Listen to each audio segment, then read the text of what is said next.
para que outros possam viver. Vale a pena morrer para que outros possam viver.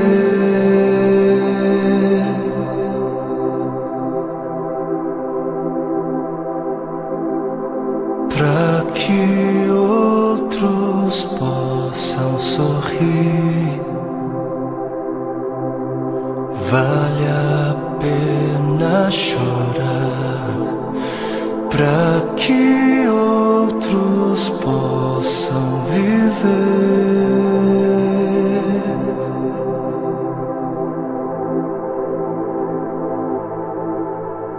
Portanto, visto que temos este ministério pela misericórdia que nos foi dada, não desanimamos.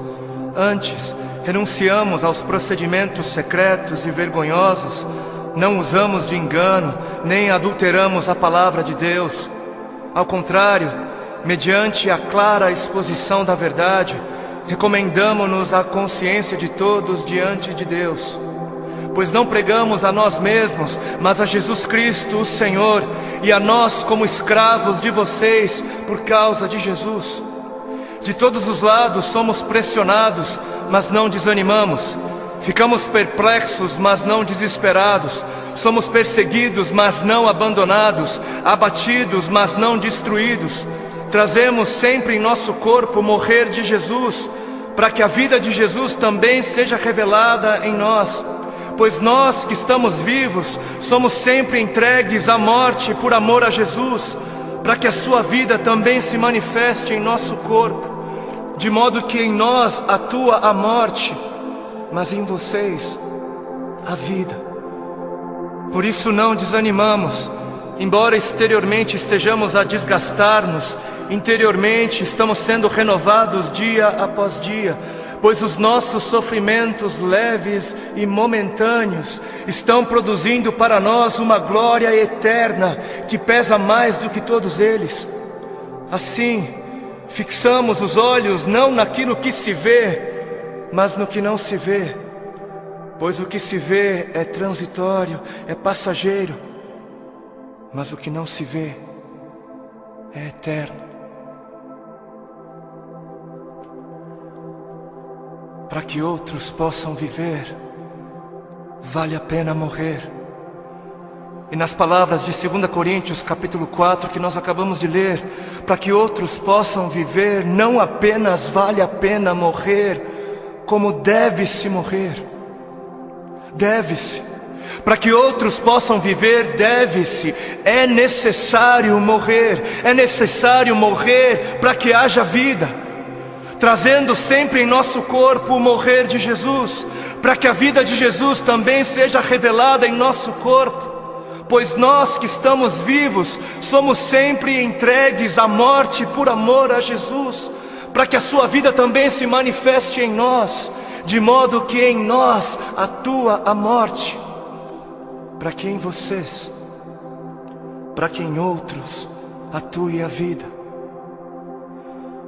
Assim como a semente que não morre não germina, assim como a semente que não morre é incapaz de gerar frutos, aquele que não morre é incapaz de gerar vida, é incapaz. Não fosse o sangue do Cordeiro, não fosse o sangue de todos os mártires que vieram antes de nós, não fossem aqueles que vivem como se não pertencessem a este mundo, não seríamos conhecedores das boas novas da vida, não seríamos. Mas se as coisas são assim, se isso é verdade, se isso reflete a realidade, se o Senhor teve toda a intenção de dizer exatamente o que Ele disse,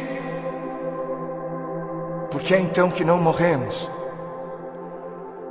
Por que é então que o mundo está cansado de ver uma igreja que deveria carregar a mensagem da morte, mas não carrega? Não carrega. E não carrega porque ela mesma recusa-se a morrer. Se a ordem é essa, por que é então que não vemos mais vidas sendo geradas? Nações sendo alcançadas em meio à voluntária entrega da vida por parte daqueles que se dizem cristãos? Por quê? Por quê? Porque existe algo de muito errado em nosso meio. Existe algo de muito errado em meio àquilo que chamamos de Evangelho do Reino de Deus. Evangelho do Reino de Deus. Não o Evangelho do Reino dos homens para os homens. Não o Evangelho do Reino desta terra para esta terra. Não o Evangelho do seu reino para você mesmo, para o seu próprio benefício. Mas o Evangelho do Reino de Deus para o benefício de Deus. E existe algo de muito errado porque estamos confundindo o Evangelho do Reino de Deus, que é para Deus, com outros evangelhos. E o povo, por falta de líderes que preguem o que o povo precisa ouvir e não o que o povo quer ouvir, o povo está adorando outros bezerros de ouro. E o grande bezerro de ouro dos nossos dias é a bênção. O grande bezerro de ouro dos nossos dias é a vitória, é a conquista, é o bezerro da prosperidade, é a saúde, é o meu bem-estar, é o meu conforto, é a minha necessidade, é o meu reino, é a minha vida. 7 passos para alcançar a bênção aqui, 40 dias de jejum da vitória ali, 12 maneiras para ser próspero um pouco mais adiante, e 318 formas para você fazer com que Deus faça aquilo que você quer que Ele faça.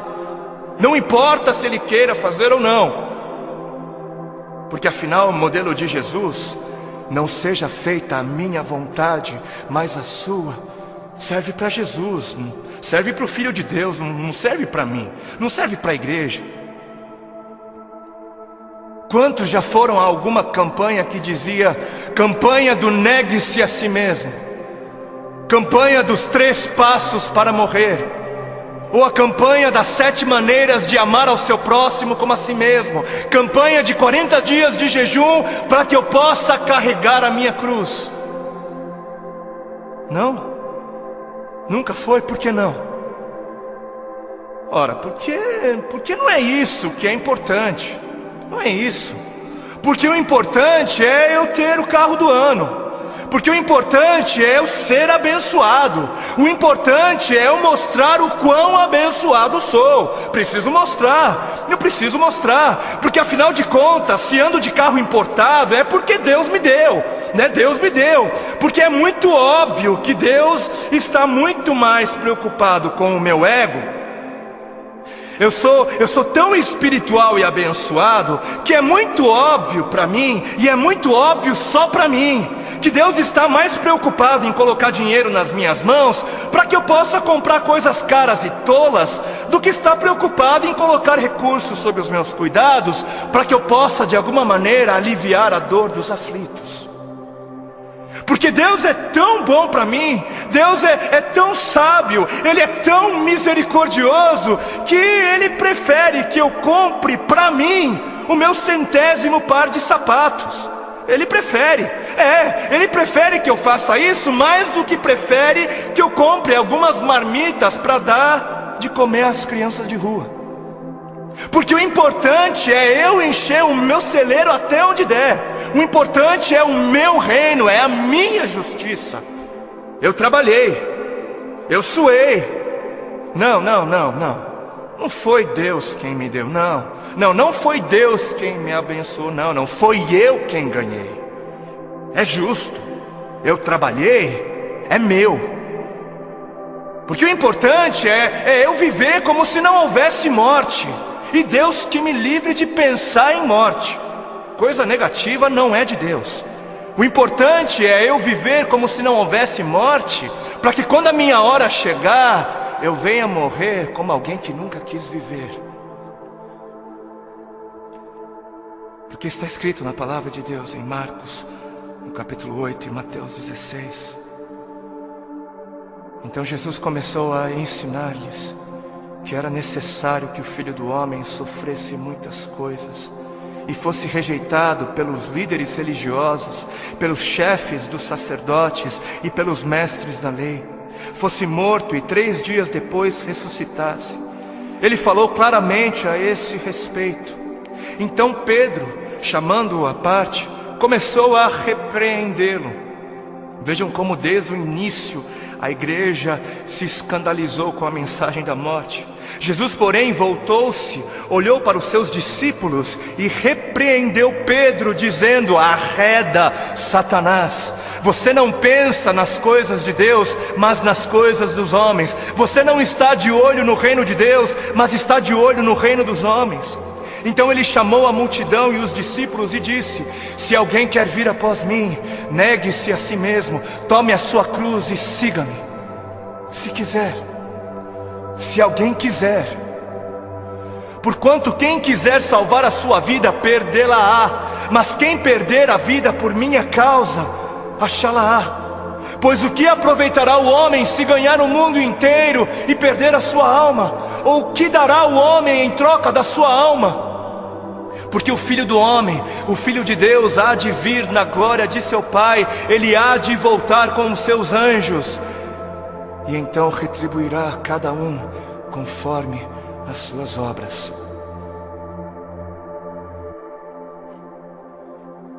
Quem fizer de tudo para garantir a sua vida neste mundo, não merecerá a vida no outro.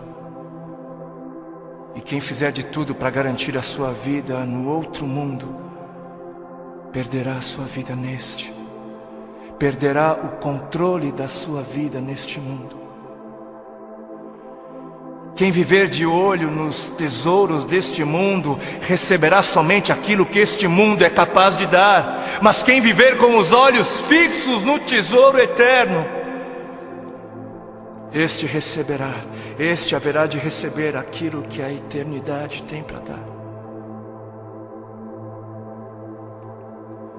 Entendam algo. Sabem por que existem religiosos fanáticos que se matam, que se suicidam, que dão as suas vidas para serem destruídas? Sabem por quê? Porque eles estão pensando na eternidade, eles estão de olho na eternidade. E sabe por que você se recusa a negar-se a si mesmo e entregar o controle da sua vida a Deus? Porque você está pensando demais nesta vida. E mais, sabem por que é que estes fanáticos acabam dando as suas vidas? Porque eles passaram a vida toda, a vida inteira, ouvindo de seus mestres que morrer é algo valioso. Eles passaram a vida toda ouvindo de seus mestres que morrer é algo bom, é algo nobre, é algo honroso, que morrer gera vida. Gera vida. Mas e a igreja? Mas onde está a igreja? Onde está a voz profética? Onde estão os que pregam a verdade? Onde estão os que pregam morram? Onde estão os mestres de Deus a gritarem morram? Morram, para viver morram, por amor a Cristo morram, por amar a Deus acima de tudo morram. Onde estão? Por que os missionários moravianos se vendiam como escravos para poderem pregar aos escravos? Porque alguém lhes ensinou que esta vida não vale a pena ser vivida se não for vivida para Deus. Alguém lhes havia ensinado que para que outros pudessem viver, valia a pena morrer. Enquanto muitos parecem estar fascinados demais com mestres que pregam apenas vida nesta vida, mestres que distorcem o significado de vida em abundância. Apesar disso, existem alguns remanescentes, existem ainda alguns que se recusam a se prostrar diante dos bezerros de ouro, existem ainda alguns que se permitem ser afligidos por amor a Cristo. Alguns que entenderam a voz do Espírito de Cristo, do Cristo que deu o exemplo a ser seguido, não apenas em vida, mas na morte de cruz, e são capazes de dizer: já não sou eu quem vivo, mas Cristo vive em mim. Cristo vive em mim. Amados, a vida é para os que creem. E os que creem não têm medo da morte, não devem ter medo da morte. Quem tem medo da morte não crê. E quem não crer, não viverá. E eis que a morte é o maior medidor da fé. Os que morrem são os que creem. E termino com um texto bíblico que está em 2 Timóteo, capítulo 4, nos versículos 2 ao 4. Diz assim: pregue a palavra, pregue a palavra, esteja preparado a tempo e fora de tempo, repreenda, corrija, exorte com toda a paciência e doutrina. Por quê? Porque chegará o tempo em que não suportarão a sã doutrina, chegará o tempo em que não suportarão os caminhos de Deus, os pensamentos de Deus. Ao contrário, sentindo coceira nos ouvidos, juntarão mestres para si mesmos, segundo as suas próprias cobiças. E estes se recusarão a dar ouvidos à verdade. Arrependam-se, porque está próximo o reino dos céus. A Bíblia, a palavra de Deus, tem uma mensagem para você. Deus tem uma mensagem para você. Uma mensagem de amor e de esperança. Uma mensagem que atravessou os séculos, que atravessou a história. Uma mensagem que sobreviveu às perseguições, sobreviveu em meio ao martírio de homens e mulheres que deram as suas vidas por amor ao Deus desta mensagem. Uma mensagem tão poderosa e convincente que mudou o curso da humanidade, mudou corações de homens e mulheres perdidos, transformou circunstâncias, transformou nações. Uma mensagem tão poderosa e carregada de autoridade divina, que tem poder para mudar a sua história, que tem poder para mudar o seu coração e que tem poder para mudar a sua eternidade. Durante milhares de anos, Deus fez questão de proteger a sua mensagem para que ela pudesse chegar até você. E você pode ter certeza de que Ele teve poder de sobra para proteger o conteúdo da mensagem, ou Ele não seria Deus. E ao ouvir a mensagem, você terá de fazer algo. Você terá de responder a ela. Você terá de responder a Deus. E você terá duas escolhas. Ou a sua resposta será sim, ou será não. Ou você aceitará a mensagem de Deus para a sua vida, ou você irá rejeitá-la. Mas que mensagem é esta? Que mensagem é esta que Deus teve o cuidado de guardar até os dias de hoje? A mensagem diz respeito a quem Ele é. E a Bíblia diz que Ele é amor. Ele diz que te ama. Ele te ama. E te ama não com o amor que o mundo tem para dar, mas te ama com o amor perfeito, com o amor de um Deus perfeito, que se revelou como um Pai perfeito. E você pode muitas vezes não entender esse amor, e nem deve tentar, porque o amor de Deus Pai por você não foi idealizado para ser compreendido, mas para ser aceito. Amor não se entende, amor não se compreende, amor se aceita, se recebe. E qual será a sua resposta diante do amor de Deus?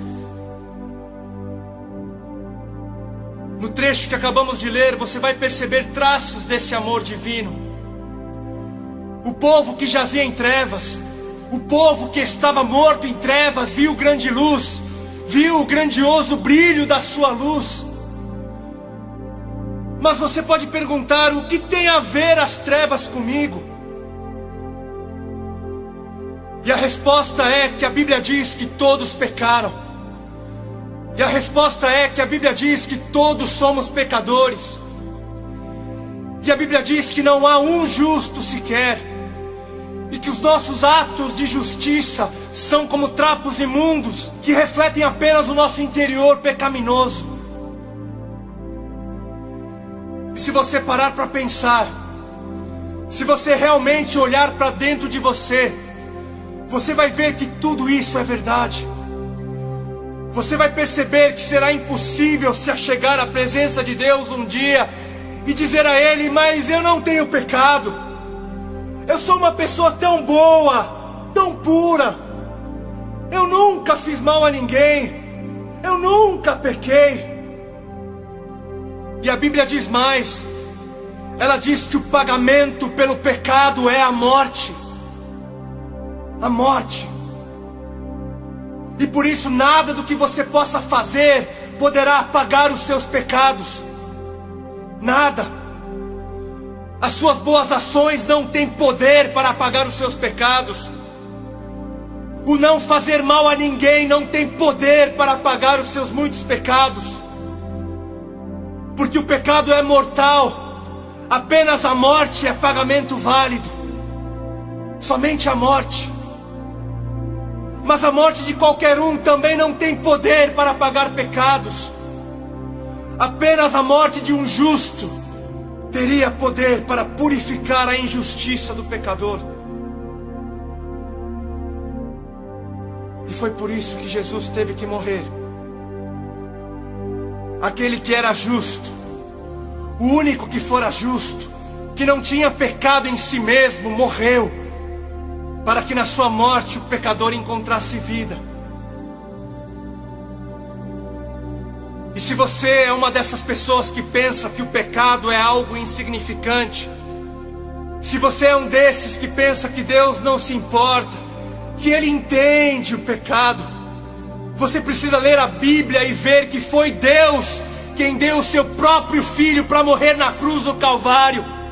Foi Deus. Se Jesus morreu na cruz do Calvário, não foi porque homens ou demônios tramaram contra Ele, mas porque Deus assim planejou desde o princípio, e foi Deus quem permitiu que assim acontecesse. Quem matou Jesus? Deus matou a Jesus. E por quê? Foi por causa dos nossos pecados. Se isso não revela o tamanho da gravidade do pecado, eu não sei o que fará. E se Deus não poupou o seu próprio Filho, por que Ele deveria te poupar? Mas o que é pecado então? O que é pecado? Todas as vezes que você disse não a Deus, você pecou. Todas as vezes que você deixou de reconhecer aquele que te criou, você pecou. Todas as vezes que você agiu como se Deus não existisse, você pecou. A cada momento que você vive apenas para você e somente para você, e não vive para Deus, você está pecando. Ou você não sabia que a sua vida não te pertence? Ou você não sabia que a morte a qualquer momento pode tirar de você a sua vida? Foi por isso que a luz teve que brilhar sobre as trevas do pecado. Foi por isso que Deus teve que intervir e entrar em nossa escuridão. Sem a luz nem perceberíamos o quanto estávamos perdidos. Mas por amor, Ele brilhou. E quando a luz brilhou, quando Jesus brilhou, Ele brilhou dizendo: arrependam-se, arrependam-se, arrependam-se, porque perto está o reino dos céus. Arrependam-se, porque perto está a hora quando não mais poderão se arrepender. Arrependam-se, porque perto está a hora quando todo pecado será julgado, e com ele o pecador. Arrependam-se, porque perto está a hora quando Deus se levantará em glória, poder e majestade, e todos o verão e dirão: Santo, Santo, Santo é o Senhor, o Todo-Poderoso. A mensagem pode parecer dura, e você pode até dizer: mas onde está esse Deus de amor? Que mensagem dura! Onde está o Deus de amor? Eu quero o Deus de amor. Mas o Deus de amor está no mesmo lugar onde se encontra o Deus da santidade, da justiça. O Deus de amor se encontra no mesmo lugar onde está o Deus da verdade. Porque o Deus que é amor é o Deus que é santo. Porque o Deus de amor é também o Deus da verdade. E que amor diria que tudo está bem quando tudo na verdade não está? Que amor trairia com uma mentira que levaria à morte? Que amor não ensinaria o caminho da vida? O Deus de amor não mascara a realidade. Deus não é mentiroso. E quando Ele vê que alguém está em trevas, Ele diz: arrependa-se. Ele avisa. É por amor que Ele avisa. Ensina. E o que é arrependimento? Arrependimento não é remorso. Arrependimento não é peso na consciência. Arrependimento não é sentimento de culpa. Nada disso leva a mudança de vida. Arrependimento é uma mudança das trevas para a luz. Arrependimento é viver dizendo não ao pecado. Arrependimento é viver dizendo não para você mesmo. Arrependimento é viver dizendo sim para Deus.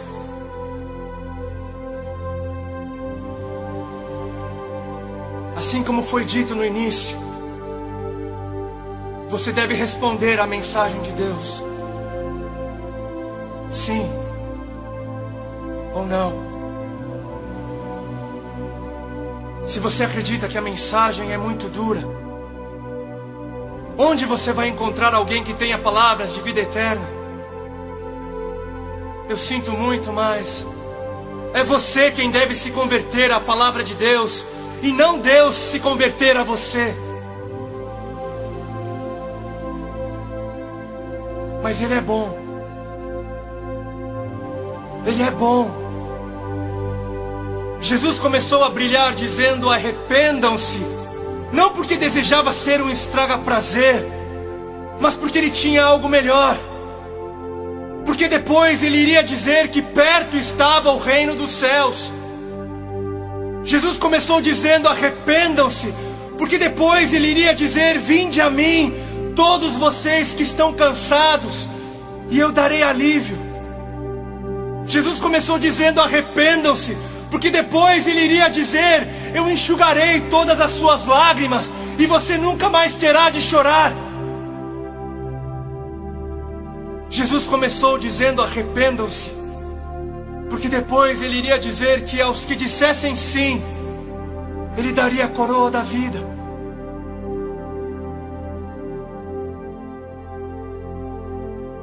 E agora chegou o momento de você responder. Qual será a sua resposta diante de Deus?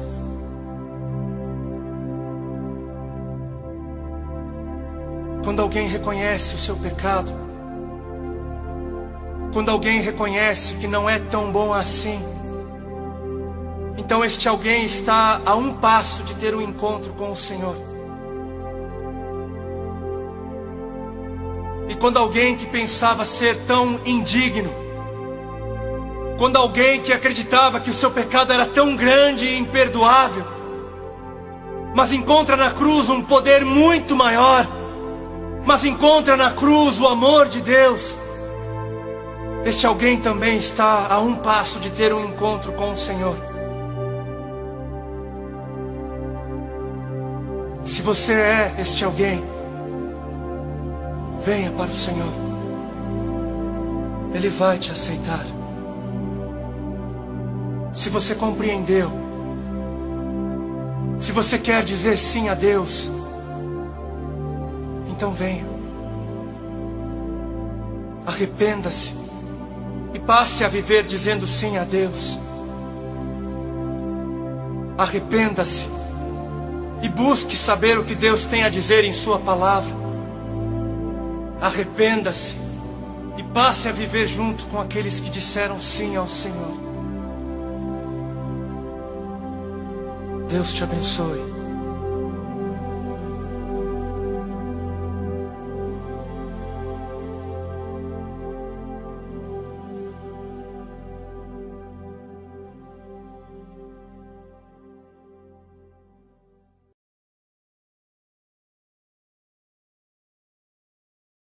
Palavra.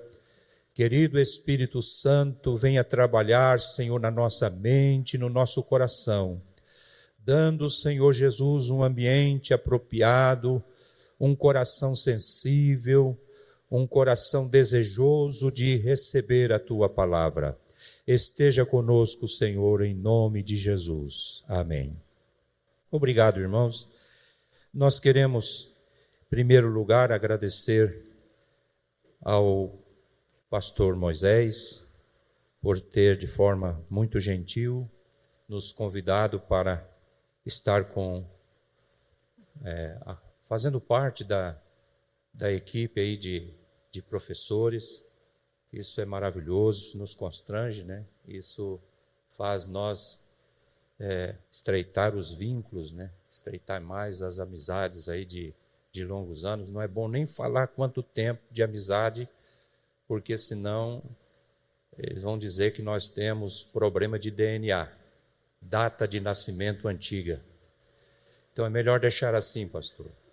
Agradecer o pastor Josué, na pessoa do nosso vice-presidente, pastor Celso, também por nos dar essa oportunidade de compartilhar humildemente com os irmãos um pouquinho da palavra de Deus.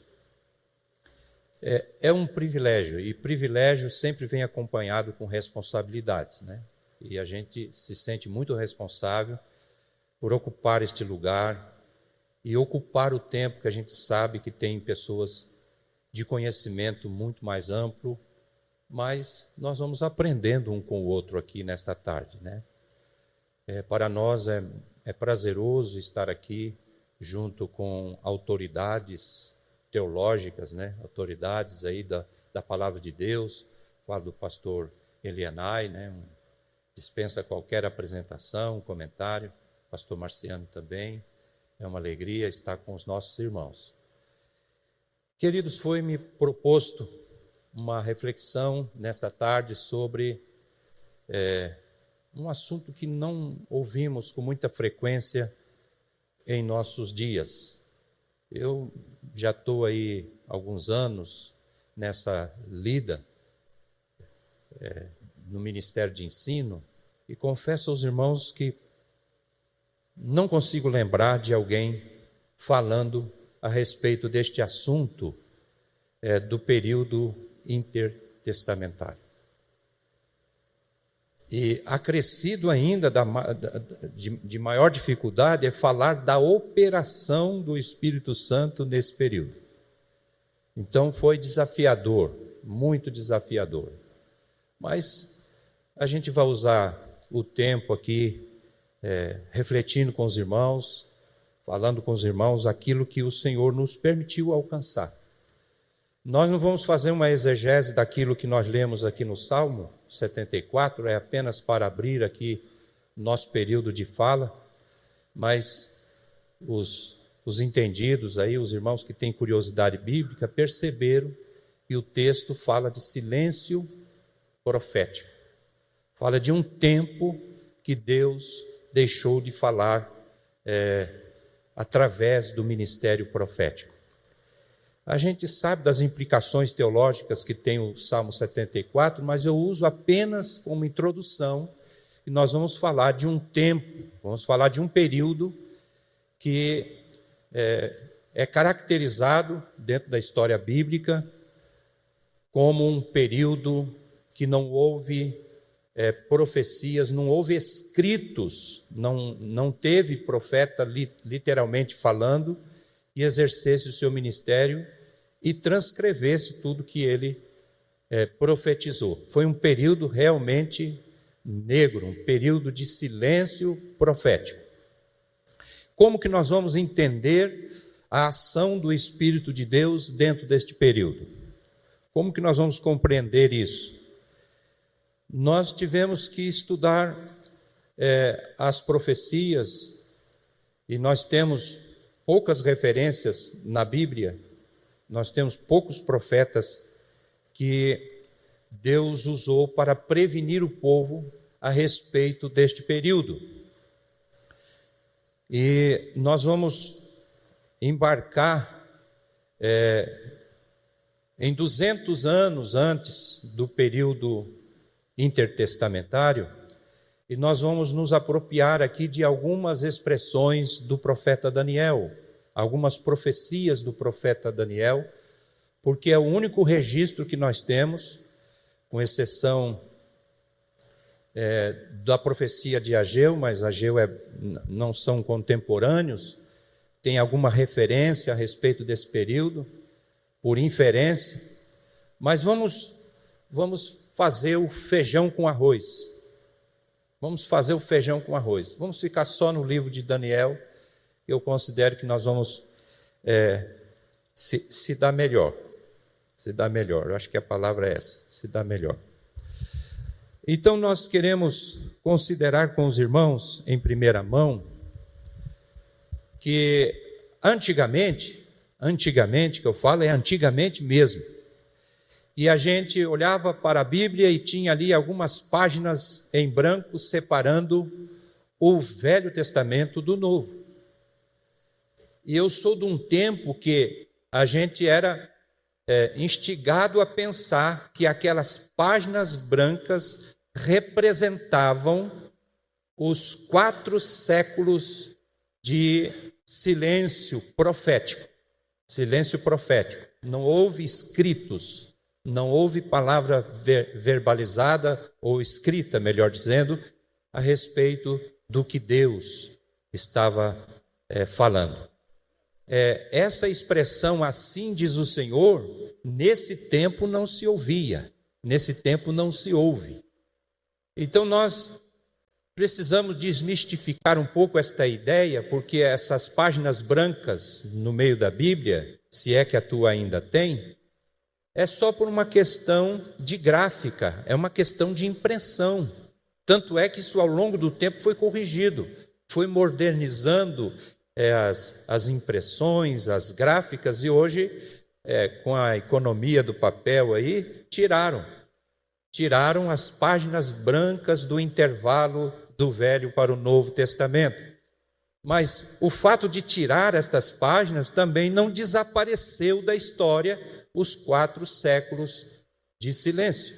Eles continuam lá, a história continua lá, porque está escrito na palavra de Deus esse período. Então esse período de 400 anos aproximadamente, ele vai da época de Neemias, quando o profeta Malaquias foi contemporâneo. O profeta Malaquias foi o último profeta literário do Velho Testamento. Vai dos escritos, muito especialmente, quem gosta de referência, capítulo 3 de Malaquias, versículo 1, e até o seu cumprimento real, o seu cumprimento da profecia no capítulo 3 de Mateus, versículo 1 e 2. Então, este espaço de tempo, do capítulo 3 de Malaquias, até o seu cumprimento profético no capítulo 3, versículo 1 de Mateus, fazem um tempo de aproximadamente 4 séculos. Nós temos dificuldade quando nós abrimos o Novo Testamento e nós não vamos ter as mesmas expressões do Velho Testamento. A gente observa algumas linguagens por parte de Malaquias que nós não vamos encontrar no Novo Testamento. E nós não vamos encontrar no Velho Testamento aquilo que está em parte, principalmente no contexto histórico, no Novo Testamento. Por exemplo, as expressões sinagoga, fariseu, saduceus, isso nós não temos no Velho Testamento. Nós vamos descobrir isso no Novo Testamento. Então, de onde veio isso? Estas são produções, são acontecimentos que fazem parte do desenvolvimento histórico do povo judeu dentro desse período. Esse período também não é muito correto nós dizermos silêncio de Deus, porque Deus nunca fica em silêncio. Não é muito correto dizer que Deus tirou férias. Deus trabalhou muito e ele precisou de 400 anos de férias, então ele disse, não é correto. Jesus disse, meu Pai trabalha até agora e eu trabalho também. O fato do silêncio aqui, o silêncio ele precisa ser entendido. O silêncio não significa ausência. Silêncio não significa ausência. Deus sempre esteve presente. O silêncio não significa omissão. Se de fato Deus não estava falando usando os profetas, mas Deus estava agindo no tempo, escrevendo e controlando a história do povo de Deus. Então eu vejo um Deus ativo em todo o tempo. Se nós não compreendemos, é problema nosso. A minha incompreensão não anula a atividade de Deus no tempo, no espaço, na construção da história. Glória a Deus. Deus sempre sempre está, em todo o tempo.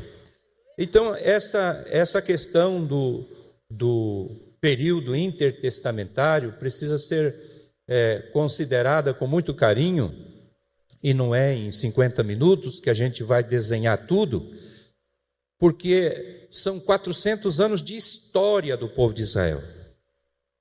O povo de Israel, Malaquias, ele trata as suas profecias, ele não trata problemas de idolatria, porque Malaquias é o profeta pós-exílio.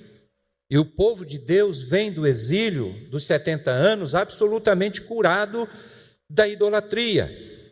O que Malaquias está tratando, e ele finaliza o Velho Testamento falando de uma indiferença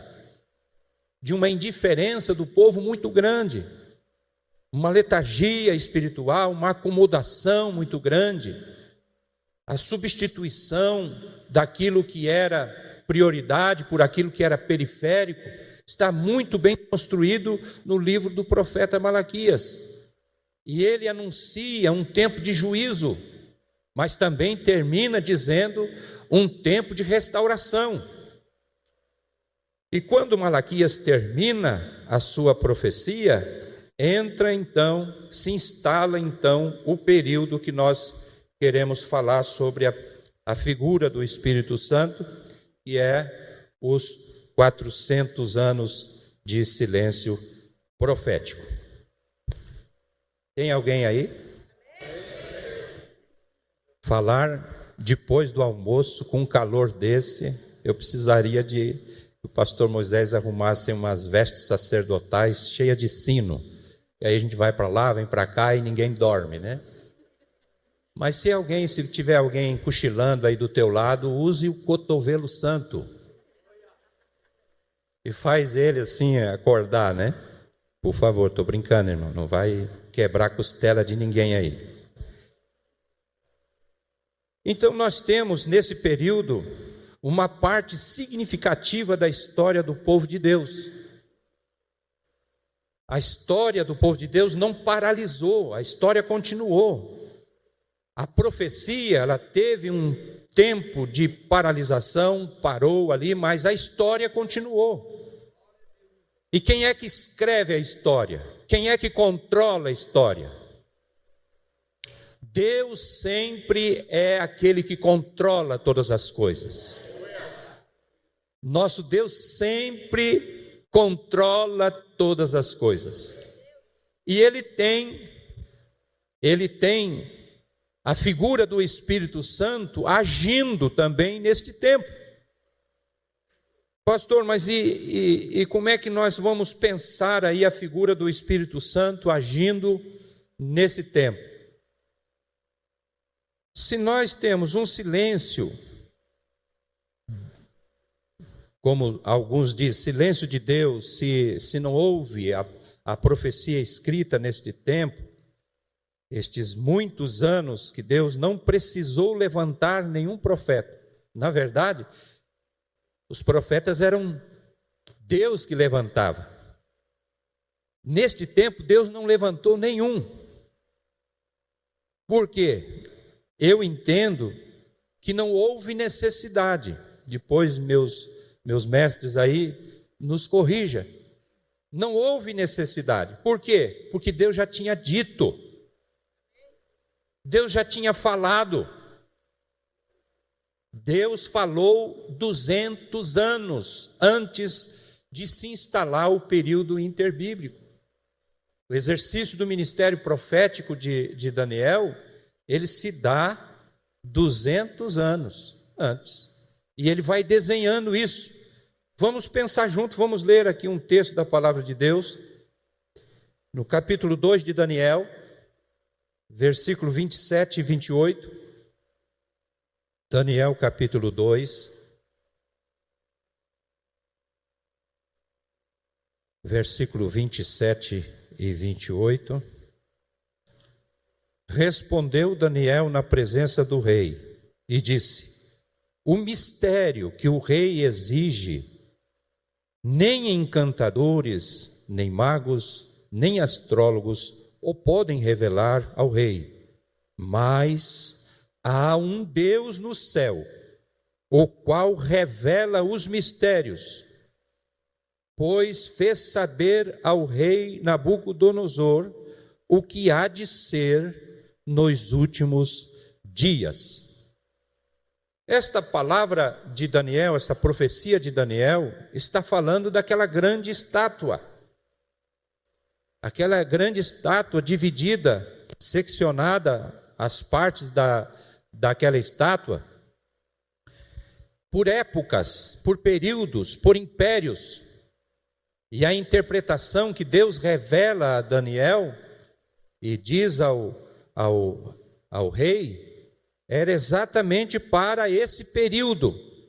Boa parte daquela profecia a respeito daquela estátua, ela realizou-se no período interbíblico, quando o povo de Israel ficou sobre o domínio de vários impérios. Então observe que esses 400 anos, embora nós não tenhamos nenhum profeta literário deste período, porque Deus não viu necessidade, ele tinha falado antes. E precisa de Deus ficar repetindo. Não, a sua palavra, ela é poderosa. Jeremias capítulo 1, está escrito o quê? Eu velo sobre a minha palavra para fazer cumprir. Então já estava dito, Deus já tinha revelado. E as revelações desse tempo começam aqui no capítulo 2, vão tomando forma e vão tomando uma explicação, uma compreensão mais detalhada no capítulo 7, capítulo 8 e no capítulo 11. Mas eu preciso que vocês entendam que estas coisas, se para Daniel ele trata de mistério, e para nós, Daniel entendia que isto era um mistério. Só que mistérios são para serem revelados. Se esse jargão, se essa fala tão popular hoje, esses modismos que fala que tudo é mistério, irmão, e nunca revela nada, então deixa de ter a sua importância, porque mistérios eles existem. Mistérios são coisas difíceis de se compreender. Mistérios são aquelas coisas que nós precisamos de uma ajuda substancial do Espírito de Deus. A Bíblia diz que o Espírito Santo penetra as profundezas de Deus, ou seja, as coisas difíceis, as coisas incompreensíveis, as coisas que para nós são mistérios, nós temos uma fonte, nós temos alguém que pode nos revelar. E é aí que entra a ação do Espírito Santo para nós neste tempo. Amém, meus irmãos? E as revelações de mistérios na Bíblia, elas não são de domínio particular. Daniel não nasceu com esta vocação. Daniel não fez um curso de especialização em revelação de mistério. Daniel não detinha esta credencial de revelador de mistérios. Não tinha. Ele, quando tem a ciência, tem o conhecimento, o que a Bíblia diz? Vamos olhar um pouquinho aqui. Vamos olhar para a palavra de Deus um pouquinho sobre estas questões que estão aqui no capítulo 2 de Daniel. Veja, Daniel, ele tinha a necessidade de conhecer esses mistérios. Ele precisava, ele estava numa berlinda. Ou ele declarava para o rei o significado, ou ele estava numa situação de risco de morte. E ele precisava dar a significância daquilo. Então, o que ele faz? O que ele faz? Veja o versículo de número 17 do capítulo 2. Então Daniel foi para casa. Imagine a situação. Ele foi para casa. É agora. Ou Deus vai dar uma solução de revelação, ou nós estamos tudo morto. Reúne os seus amigos. Vai para a sua casa e faz saber o caso a Ananias, Misael e Azarias, seus companheiros. E aqui que entra um detalhe importante das revelações e da concessão do Espírito Santo para momentos específicos da nossa vida ministerial. Olha bem o versículo de número 18. Eles se ajuntaram os quatro para pedir misericórdia de Deus. A misericórdia de Deus, para que Deus pudesse dar o entendimento daquele mistério. Pedisse misericórdia ao Deus do céu sobre este mistério. Irmãos, a concessão do Espírito Santo não é meritória. Não é por condição de árvore genealógica. Não é por condição de currículo. A concessão do Espírito Santo é um ato da bondade e misericórdia de Deus. Tanto é que Ele olha para você, sabe, essas são as especialidades de Deus. Quando Ele vê que você não merece, ou quando vê que você não tem condição nenhuma, ou quando vê que você está frito em pouca banha, se Ele não intervir, é aí que entra a misericórdia de Deus. E aí, irmão, nós precisamos entender bem isso, que quando Deus nos dá esta graça de experimentar um pouco da sua misericórdia, e Ele vem iluminar a nossa mente, nos trazendo compreensão de mistérios que, se de outra forma nós não teríamos acesso, não é para você colocar isso na primeira página do teu perfil, não é para você construir uma propaganda, não é para você fazer marketing pessoal. A misericórdia de Deus, ela é alguma coisa que vem sobre nós de tal forma, porque a palavra misericórdia, ela tem este sentido, é um ato da bondade de Deus, é um ato do amor de Deus, da bondade de Deus. Não se há barganha, não se há negociação. Nós temos exemplos na Bíblia, ali no livro de Atos dos Apóstolos, alguém querendo comprar, alguém querendo negociar esse privilégio. Mas nós não precisamos gastar nem um centavo com isso. Você precisa suplicar a misericórdia e bondade de Deus, porque aí Ele abre os céus. Ele concede o seu Espírito Santo e as coisas vão se elucidando, nós vamos tendo acesso, nós vamos compreendendo. Mas espera aí, pastor, eu já estudei isso, já há anos que eu venho debruçado neste assunto, já pesquisei, já gastei tempo e não compreendi como é que aquela irmãzinha conseguiu traduzir em poucas palavras isso que de anos eu não entendo. Isso se chama misericórdia de Deus. E Daniel conhecia o mapa da mina. Eu gostaria de sugerir você que gosta destas coisas ligadas ao Espírito Santo, não tente comprá-lo, não tente negociar com isso. Coloque o seu rosto, a sua face no pó e busque a misericórdia de Deus. Aleluia.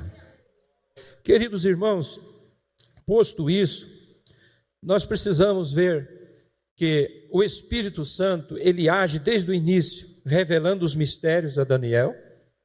Ele vai revelando a Daniel todos os acontecimentos que desenvolveram na história do povo de Israel,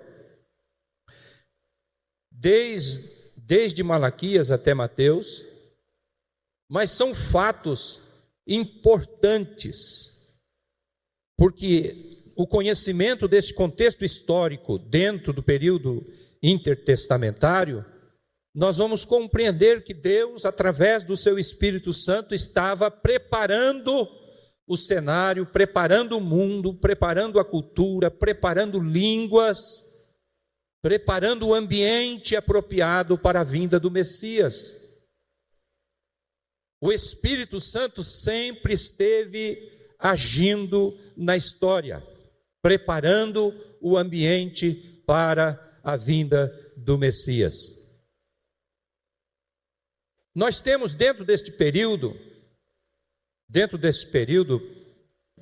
mais ou menos no 3º século para o 2º século antes de Cristo, a produção da Septuaginta, a construção da Bíblia, a interpretação, os escritos do hebraico para o grego, 62 sábios, isso é chover no molhado, os irmãos já conhecem isso. A pedido de Ptolomeu, eles foram escrever, traduzir a Bíblia, porque o povo já estava há muito tempo influenciado por outras línguas e tinham perdido um pouco da cultura, da língua, e agora, dentro de um mundo helenizado, dentro de um mundo grego, que a língua predominante era o grego, houve necessidade de se escrever ou se traduzir o Velho Testamento para a língua grega. Então, esta produção foi dentro do período interbíblico. Então, a gente vê no Novo Testamento Jesus citando as Escrituras, outros textos, e a gente fica pensando que ele está usando ainda o Velho Testamento, mas não é, é a Septuaginta, que estava em circulação. Isto é um produto do meio da história dos 4 séculos de silêncio profético. Profecia escrita não tinha. Outra coisa importante que nós temos dentro desse período é o desenvolvimento da cultura. A cultura helênica se desenvolve neste tempo.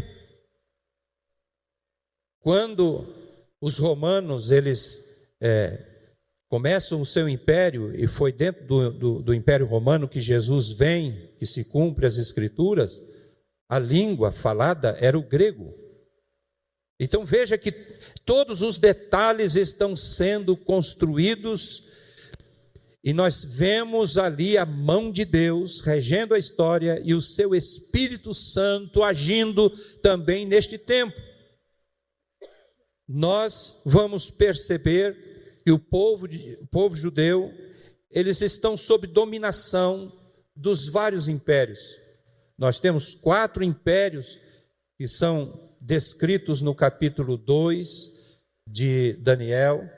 depois no capítulo 7, no capítulo 8, mais detalhadamente, porque ali Daniel tem um impacto muito grande da visão, e a visão começa a tomar um corpo maior, e ele se assusta com o impacto da visão, no capítulo 8, e a Bíblia diz que Deus precisou entrar em socorro dele, e aí ele manda o Gabriel dar a interpretação daquela visão, e aquela visão é exatamente os 4 períodos, ou os 400 anos, porque fala da dominação dos impérios sobre o povo judeu. Veja, o povo judeu, eles foram dominados, e eles foram, ao longo do tempo, mudando de cultura para cultura, a língua, eles foram perdendo isso, não tinha profecia escrita, e eles foram endurecendo aquilo que Malaquias identifica como indiferença, como esfriamento, foi avolumando neste tempo, de tal sorte que o sofrimento, porque Deus ele usa esta maneira didática de despertar o seu povo, de trazê-los novamente para perto de si, o sofrimento como instrumento didático. E o povo foi sofrendo, foi perdendo um pouco da sua identidade, foi mudando de língua, foi mudando de cultura, foi perdendo a percepção de Deus, ao ponto de encontrarmos no texto de Jeremias, lá dentro do cativeiro, o povo jejuando, pedindo para Deus aliviar o sofrimento. Eles queriam ser livres do sofrimento. E entrando neste período, acontece a mesma coisa. Eles vão sentindo essa pressão e vão se endurecendo, até que entra em cena, nesse período, ali por volta do ano 170, 167 antes de Cristo, o cumprimento da palavra profética de Daniel, entra em cena um dominador que foi terrível para o povo de Israel. A leitura do Salmo 74 é mais ou menos isso: a profanação do templo, a destruição do sagrado, a corrupção moral. Antíoco Epifânio, ele introduz no meio do povo de Israel uma cultura de não judaísmo muito grande. Ele vai destruindo templo, vai destruindo o culto, vai destruindo tudo, e vai obrigando o povo de Israel, nesse tempo, a cultuar deuses estranhos. Nesse tempo, Antíoco Epifânio, ele constrói um ginásio de esportes e provoca os jovens judeus a se exercitarem de forma nua. A corrupção moral era muito grande neste tempo. E aí vai provocando um sentimento de revolta, de opressão, porque o povo já estava há muito tempo subjugado. E aí entra em cena novamente o período ali dos filhos de Matatias, os 4 macabeus, os filhos que se transformaram em macabeus, e 2 deles foram muito fortes na história neste tempo, porque eles promovem uma revolta contra este estado de coisas. Isso está dentro da história. Isso está dentro da história. Essa dificuldade de culto, essa dificuldade de cultura, essa mudança de comportamento, foi dando um sentimento de revolta, e houve uma independência por parte dos macabeus ali para o povo, e eles obtiveram, através de força, de resistência, eles obtiveram um tempo de calmaria, que eles puderam, por um tempo, restaurar o culto. Mas logo em seguida veio uma opressão tão grande, uma destruição tão grande com o Império Romano, que eles perderam totalmente a liberdade. Todo o cenário para a vinda do Messias estava sendo consolidado. Todo o cenário para a vinda do Messias estava sendo preparado. O povo que estava em trevas viu uma grande luz. É esse tempo. Pastor, foi preciso isso? Foi necessário isso? Deus não poderia ter uma forma mais abrandada de tratar o seu povo, de trazer o seu povo de volta e despertar neles expectativas? Foi deste jeito que Deus despertou o povo para trazer de volta a esperança ou a expectativa do Messias. Porque sempre a palavra de Deus estava falando que o Messias viria. E agora precisava esta expectativa ser restaurada. E o sofrimento fez isso. Eles criaram agora uma expectativa. Tanto é que a Bíblia fala, lá em Lucas, capítulo 1, fala de um casal de sacerdotes, que dentro desse tempo eles alimentaram uma esperança muito grande. Fala de Zacarias, que exercia o seu sacerdote, era um homem piedoso. É dentro do tempo intertestamentário, era no final dos 4 séculos. Então veja que o Espírito de Deus agia criando expectativa. O Espírito de Deus agia alimentando a esperança. O Espírito de Deus não deixou morrer a esperança. Glória a Deus. Zacarias é um exemplo disso. Mais adiante, no capítulo de número 2, nós temos ali o exemplo de Simeão. Simeão é dentro desse período também. Só que a Bíblia diz que Simeão era um homem cheio do Espírito Santo e mantinha viva a esperança, e ele sabia que não iria morrer. Ele não morreria sem ver o Messias. Então, esse período interbíblico, nós temos a ação do Espírito Santo, quer seja falando de forma antecipada, nós temos o Espírito Santo ajudando na interpretação dos mistérios, nós temos o Espírito Santo regendo e fazendo com que a palavra se cumpre, velando sobre a palavra para ela ter cumprimento, Deus controlando a história para que nada escapasse do seu controle. E aí entra aquela situação, mas como é que pode o templo ser profanado desta forma? Como pode, Antíoco Epifânio, neste tempo, ele sacrificou uma porca no altar, a história diz isso. Como podemos aceitar tamanha profanação e entender que isso fazia parte de um plano de Deus, de um propósito de Deus? Como a gente aceita isso? Isso não é racional. Isso não é racional. Isso deve ser aceito por fé, porque o propósito de Deus, ainda que incompreensível para nós, não diminui a autoridade de Deus em maneira nenhuma, em tempo nenhum. Aquilo que eu não consigo entender, aquilo que eu não consigo compreender, a Bíblia diz lá em João: o que eu faço agora, você não entende, mas compreendê-lo-ás depois. Então, o fato de eu não entender estes acontecimentos na história não diminui nada o poder de Deus de controlar a história. Deus estava escrevendo e fazendo aquilo que ele escreveu cumprir. Então o Espírito Santo é um agente de Deus neste tempo.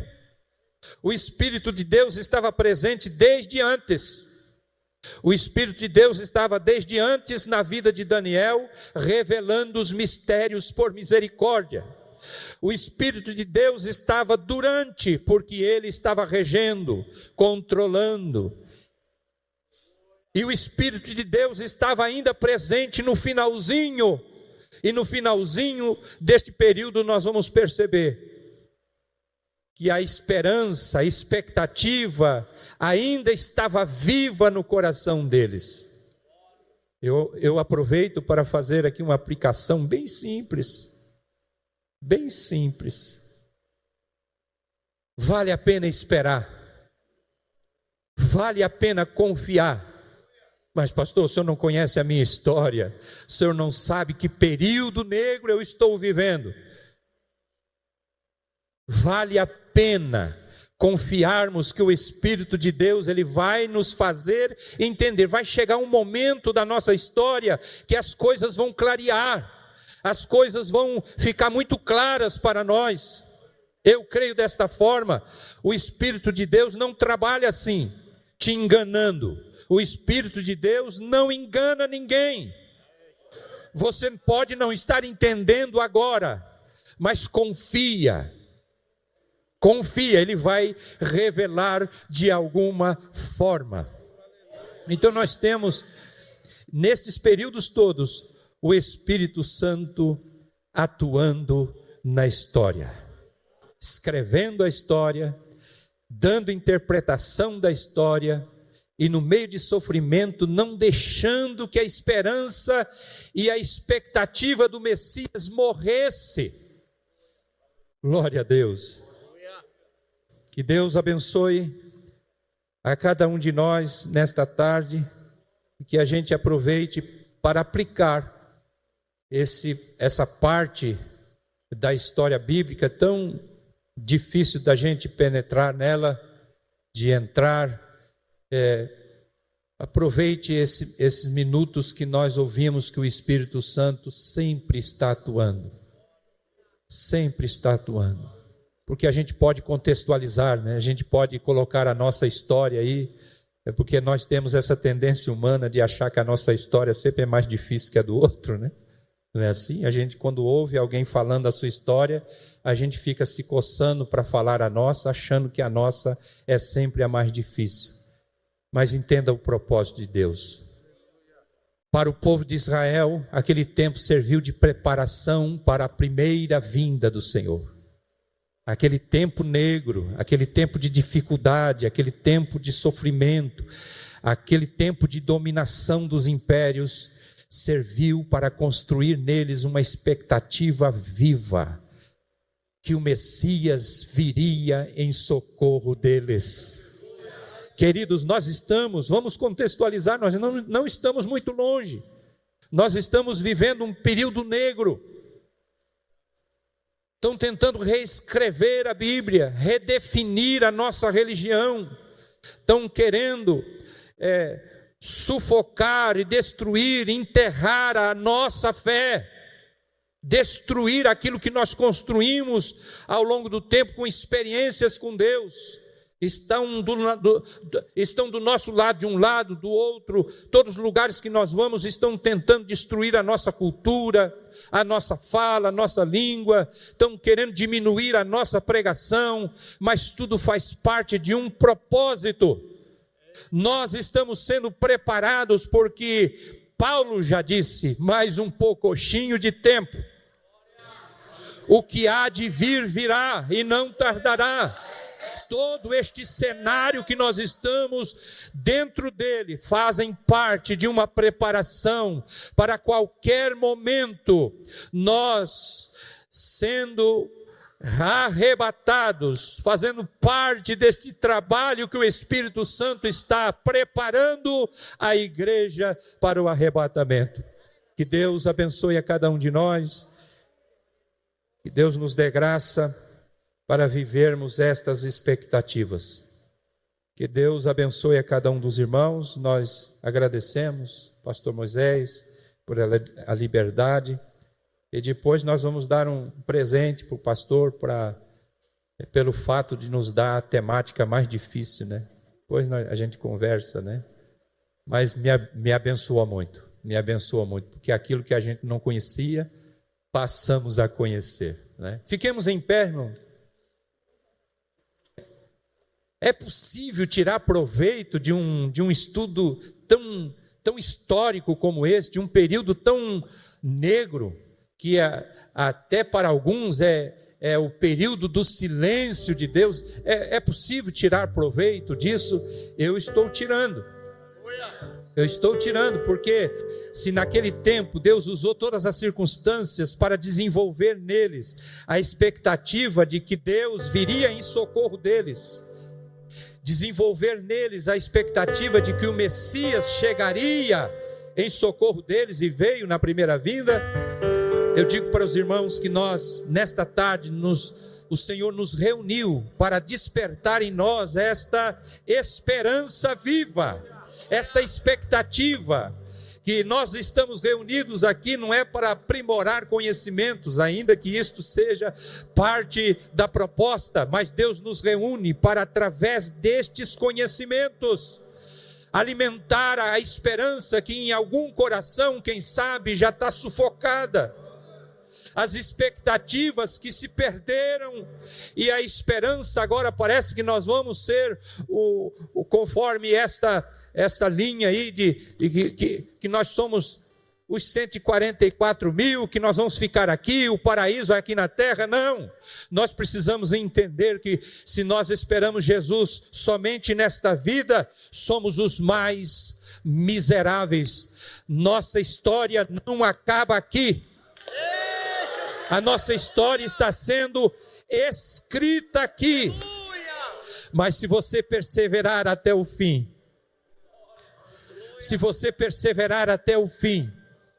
será salvo. A nossa esperança é o céu.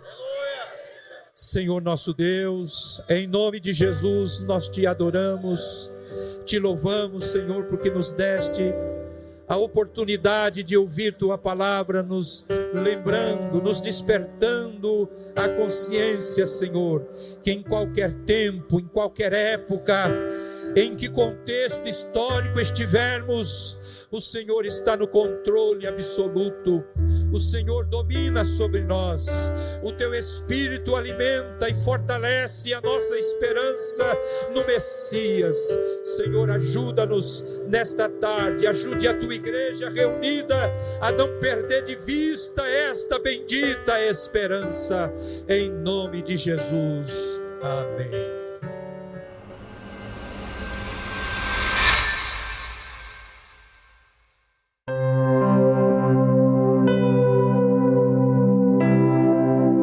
Irmãos, nós temos passado por momentos muito difíceis. Eu creio que todos nós estamos vivendo uma época complicada, onde está cada vez mais difícil buscar a Deus. Parece que a gente se preocupa o tempo todo com os problemas, com as preocupações, e nós não conseguimos orar, nós não conseguimos buscar a Deus. Isso porque quando não são os nossos problemas, são os problemas das pessoas à nossa volta. E aí nós ficamos como Neemias. Quando ele ficou sabendo dos muros de Jerusalém que estavam derrubados, o rei chegou para ele e perguntou: por que você está com o rosto abatido? E ele falou: como que eu poderia estar diferente? O meu povo está sofrendo. E a Bíblia diz que ele sentou e chorou por vários dias na presença de Deus.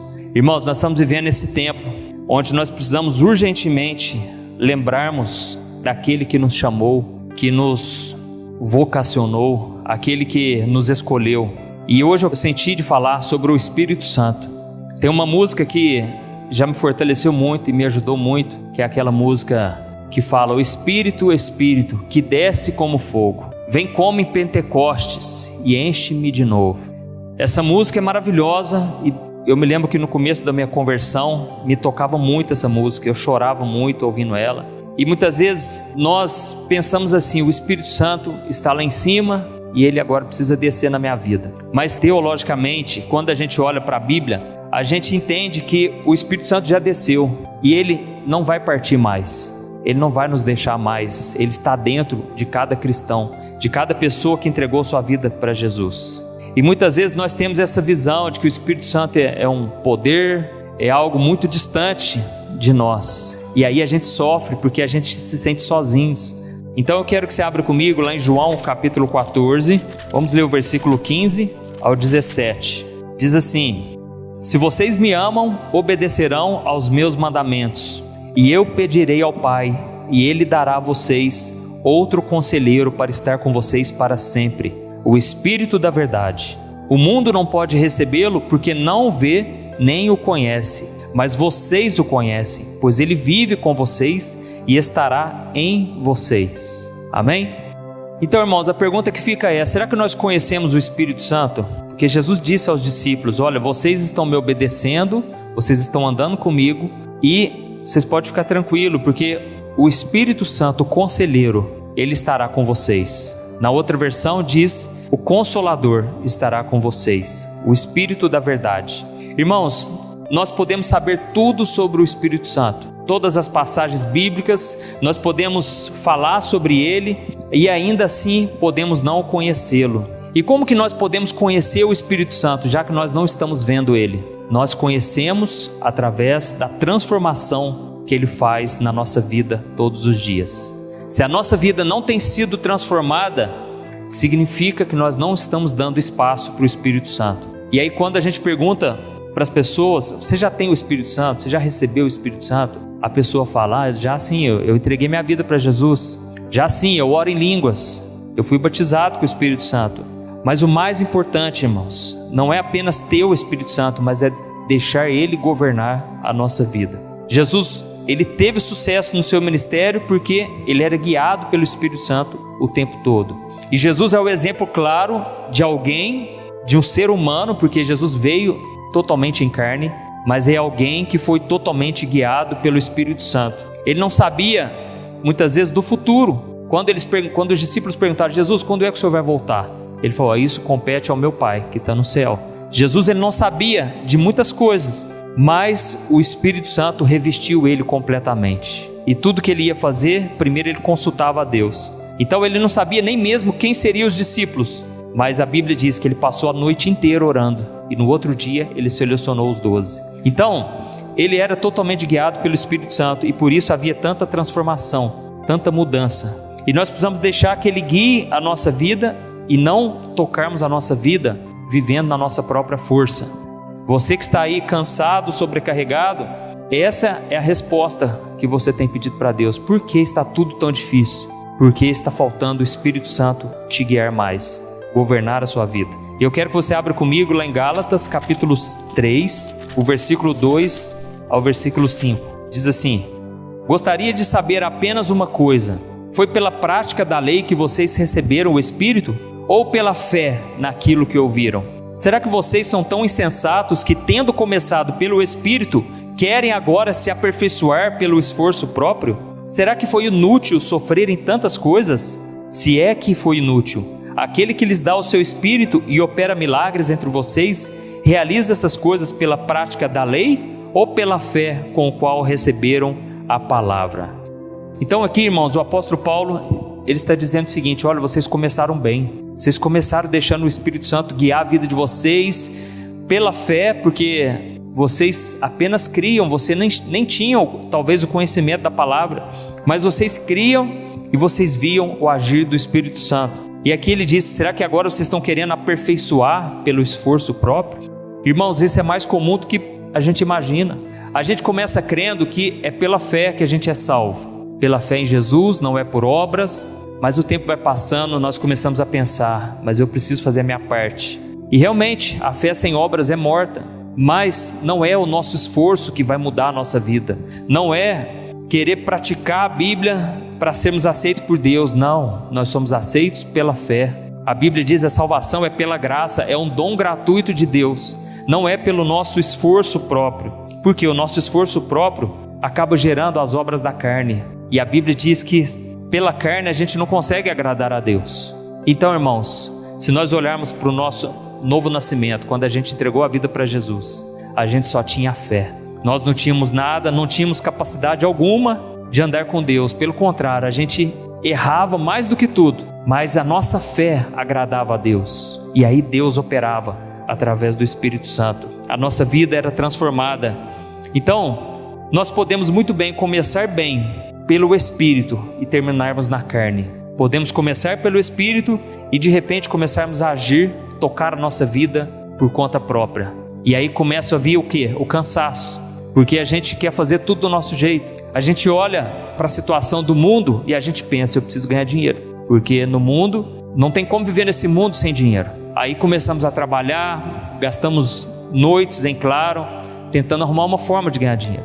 Esse é só um exemplo. E aí a gente se frustra porque parece que nada dá certo. E Jesus disse: não busque essas coisas. Quem busca essas coisas são os pagãos que não conhecem a Deus. Mas busque em primeiro lugar o seu reino, a sua justiça, e todas as coisas nos serão acrescentadas. Então o que Jesus está nos propondo é uma vida que é loucura para quem está lá fora. É uma vida de dependência. É você fazer a sua parte, mas crendo que é o Senhor quem vai colocar a mão. É você buscar a Deus mais do que buscar as outras coisas. E esse é um desafio para nós, porque não é algo natural, é antinatural você orar, você consultar a Deus. Pelo contrário, você quer fazer do seu jeito, você quer ir pelo caminho que parece ser o caminho mais fácil, o caminho melhor, que vai dar certo. Mas quando não consultamos a Deus, irmãos, parece que até Deus permite que as coisas dêem errado, para a gente voltar o nosso coração para Ele, porque o próprio Jesus disse: se nós quisermos ganhar o mundo, não tem como, nós vamos perder a nossa alma. É automático, você ganha, mas você perde a sua alma. Mas Jesus disse: mas se você perder esse mundo, você vai ganhar a vida eterna. Você vai ganhar uma vida que você não conhece. Essa vida está escondida em Deus. E essa vida que o Senhor quer realizar em nós é uma obra espiritual, não é uma obra carnal. Amém? Então eu vou meditar com vocês sobre 3 coisas que o Espírito Santo faz por nós, para a gente ter bem guardado no nosso coração, para a gente parar de sofrer desnecessariamente. A primeira coisa que o Espírito Santo faz é nos consolar. Volta lá em João capítulo 14, o versículo 25 ao versículo 27. Jesus disse assim: tudo isso tenho dito enquanto ainda estou com vocês, mas o Conselheiro, o Espírito Santo, que o Pai enviará em meu nome, ensinará a vocês todas as coisas e fará vocês lembrarem tudo o que eu disse. Deixo a paz a vocês, a minha paz dou a vocês. Não a dou como o mundo a dá. Não se perturbe o seu coração, nem tenham medo. Glória a Deus. Irmãos, Jesus, ele já estava preparando os discípulos. Ele estava dizendo: olha, por enquanto eu estou com vocês, mas fiquem tranquilos, não precisa ter medo, porque eu vou enviar o Espírito Santo, o Consolador. E ele vai nos consolar de uma maneira que a gente muitas vezes não entende. Muitas vezes a gente entende errado. Por exemplo, às vezes a gente ora por alguém que a pessoa está muito triste e a pessoa sente uma paz. E a gente entende: opa, o Espírito Santo tocou nela. Mas aí de repente essa paz vai embora. E a pessoa acha que o Espírito Santo deixou ela. O Espírito Santo já não está mais com ela, como estava durante aquela oração. Só que isso é uma mentira. Isso é falta de entendimento, porque Jesus disse: o Espírito Santo vai estar com vocês em todos os momentos, mesmo quando houver falta de paz, mesmo diante das tribulações. E esse consolo do Espírito Santo, ele está relacionado às coisas que ele vai nos lembrar. Hoje eu estou aqui trazendo uma palavra, talvez o Espírito Santo já está aí falando com você, já está te fazendo lembrar de coisas que você havia esquecido, porque a gente se esquece muito fácil daquilo que não devia. Então, todos os dias nós temos que nos voltar para a palavra, porque nós esquecemos dela. Nós meditamos no problema e não na palavra dia e noite. Então, irmãos, o Espírito Santo tem esse papel de nos fazer voltar a lembrar daquilo que Jesus já tinha nos dito. É quando você dobra o seu joelho, você volta a orar, que o Espírito Santo vai te lembrar de coisas que Ele já tinha te prometido, promessas de Deus lá atrás, que você já tinha esquecido há muitos anos. É muito comum a pessoa, quando ela se desvia, ela se esquece totalmente do que aconteceu com ela, se esquece totalmente das promessas de Deus, e aquilo fica uma realidade tão distante, que ela não consegue enxergar que pode acontecer na vida dela. Então, nós precisamos nos voltar para o Espírito Santo, porque Ele vai nos lembrar, Ele vai nos consolar, principalmente nos fazendo lembrar de que Jesus está conosco. Ele não está aqui fisicamente, mas Ele está na presença do Espírito Santo. E Jesus falou: olha, eu vou deixar então com vocês a minha paz, não como essa paz que o mundo dá, porque essa paz que o mundo dá é passageira, mas a paz que Ele vai nos dar é essa certeza de que a gente não está sozinho, nós temos um Pai que nos ama, e essa verdade, ela deve estar acima dos nossos sentimentos. Quando Jesus começou o ministério, Ele sentiu essa paz, e o Espírito Santo veio sobre Ele. Quando Ele foi batizado ali por João Batista, os céus se abriram e Deus falou: este é o meu Filho amado, em quem tenho muito prazer. Imagina a glória que Ele sentiu naquele momento, de saber que ele não estaria sozinho durante todo o seu ministério e a sua vida. Mas em vários momentos nós vemos Jesus chorando, Jesus passando pelos momentos difíceis, mas eu tenho certeza, o tempo todo ele tinha essa certeza de que o Pai o amava, de que ele era o Filho amado, de que Deus jamais o abandonaria. Amém? Então, essa verdade tem que estar acima dos nossos sentimentos. Na hora que a gente começa a viver de acordo com aquilo que a gente sente, irmãos, é desespero total. Nós ficamos acabados, né? E lá em Romanos capítulo 5, versículo 5, diz assim: e a esperança não nos decepciona, porque Deus derramou o seu amor em nossos corações por meio do Espírito Santo que Ele nos concedeu. Amém? A esperança que nós temos, irmãos, no amor de Deus, ela não nos decepciona. Quando a gente coloca a nossa esperança em qualquer outra coisa, a gente se frustra, a gente tenta numa porta, em outra a gente se frustra, a gente cansa. Mas a nossa esperança em Deus, ela nunca nos decepciona, porque Deus, Ele derramou o seu amor em nossos corações, e essa esperança é em algo que é verdadeiro, algo que realiza, e pode ter certeza, Deus tem grandes planos para a sua vida. Pode alguma coisa ter dado errado, talvez nos últimos meses nada deu certo, mas quando você tem a sua esperança na palavra, nas promessas do Senhor, você ganha força para continuar. Às vezes a gente fica triste, fraco, com medo e com vergonha por causa do pecado. Isso é muito comum de acontecer e acontece com todos nós. Mas o Espírito Santo vem e Ele nos lembra de que nada pode nos separar do amor de Deus que está em Cristo Jesus. Então, quando nós estamos dessa maneira, é a hora que o Espírito Santo quer vir nos consolar, nos dizer que nós somos aceitos, que Deus não vai nos abandonar por causa das nossas falhas, por falta de confiar em Deus. Então, irmãos, Deus não nos chama para depois nos descartar. O próprio Jesus disse: as ovelhas que o Pai me dá é para que eu nunca lance mão delas. Jesus não vai nos abandonar quando nós falharmos e pecarmos. Ele não vai pesar a mão. Ele quer nos salvar, Ele quer nos libertar. E quando você recebe essa graça, esse amor no seu coração, aí você tem força para vencer o pecado. A Bíblia diz, irmãos, lá em 1 João, que o que é nascido de Deus, ele não vive na prática do pecado, porque a divina semente, que é o Espírito Santo, está dentro de nós. Ele não deixa a gente continuar ali naquela prática, porque nós já conhecemos o Senhor e basta que nós voltemos o nosso coração para Ele. Amém? Vira algumas páginas aí, Romanos 8, o versículo 13. Romanos 8, versículo 13. Olha o que está escrito: pois se vocês viverem de acordo com a carne, morrerão. Mas se pelo Espírito fizerem morrer os atos do corpo, viverão. Porque todos os que são guiados pelo Espírito de Deus são filhos de Deus.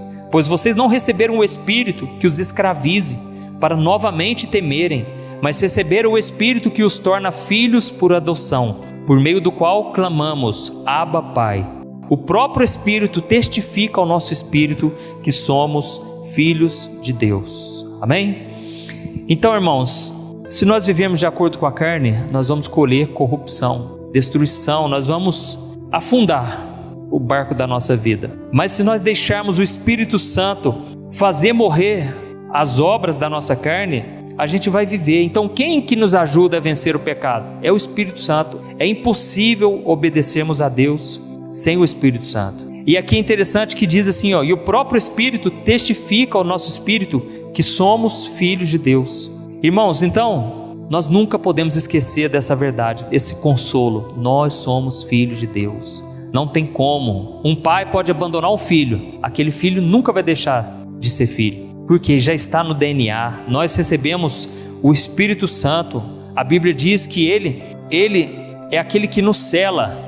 Quando você sela uma carta, é para que você tenha certeza de que ela vai chegar no seu destino. E Deus já nos selou com o Espírito Santo. E agora não tem mais volta. Mas nós podemos escolher entre viver uma vida derrotada, uma vida de lamento, de dor, de sofrimento, ou uma vida de esperança, uma vida de paz, de alegria. Porque a Bíblia diz que o reino de Deus não é comida nem bebida, mas é alegria, paz e gozo no Espírito Santo. Então, a decisão depende de nós, de renunciarmos ao pecado e deixarmos o Espírito Santo nos dar essa liberdade de sermos filhos de Deus.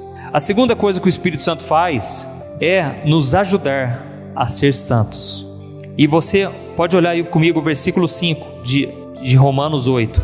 Romanos 8, versículo 5. Quem vive segundo a carne tem a mente voltada para o que a carne deseja, mas quem vive de acordo com o Espírito tem a mente voltada para o que o Espírito deseja. A mentalidade da carne é morte, mas a mentalidade do Espírito é vida e paz. A mentalidade da carne é inimiga de Deus, porque não se submete à lei de Deus, nem pode fazê-lo. Quem é dominado pela carne não pode agradar a Deus. Entretanto, vocês não estão sob o domínio da carne, mas do Espírito, se de fato o Espírito de Deus habita em vocês. Amém? Irmãos, quando nós entregamos nossa vida para Jesus, começa essa guerra entre a carne e o Espírito.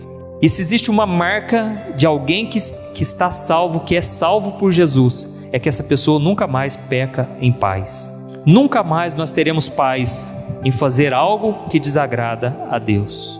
Nós podemos fazer algo escondido, mas o tempo todo aquilo vai nos condenar na nossa mente. Nós vamos ficar nos sentindo péssimos, porque estamos fazendo algo errado. E a gente só sente paz na hora que a gente confessa e abandona o pecado.